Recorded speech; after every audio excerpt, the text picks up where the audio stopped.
চলো তোমাদের সাথে আবারও একটা get ready with me share করি। যা গরম পড়েছে, এরকম গরমের জন্য একটা স্লিভলেস কুর্তি যথেষ্ট। তো এই কুর্তিটা আমি নিয়েছিলাম 1.5 বছর আগে। 1.5 বছরের মধ্যে মাত্র আমি একবারই পরেছি।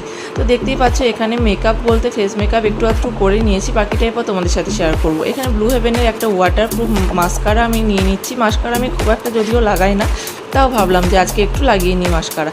তারপর একটা ছোট্ট টিপ, আর এই যে লিপস্টিকের কালারটা দেখছো, এটাও কিন্তু আমার ভীষণ ফেভারিট একটা কালার, আর এটা অনেকক্ষণ লং লাস্টিং হয়। আর এটার সঙ্গে যদি একটু তোমরা মানে ম্যাট লুক চাও, তাহলে অবশ্যই একটু পাউডার ইউজ করতে পারো। আমি দেখেছি এটা ভীষণ কাজের। তারপর ম্যাচিং করা আমার দুটো কানের ছিল এর সঙ্গে পরার জন্য। এই যে ছোটো পিসটা দেখছো, এটা কিছুদিন আগেই আমি নিয়েছি। দীপের পছন্দ এটা, আর আমার যেহেতু বরাবরই ঝুমকা পছন্দ, তো আমি সেই জন্য ছোটোটাকে স্কিপ করে ঝুমকা পরেছি।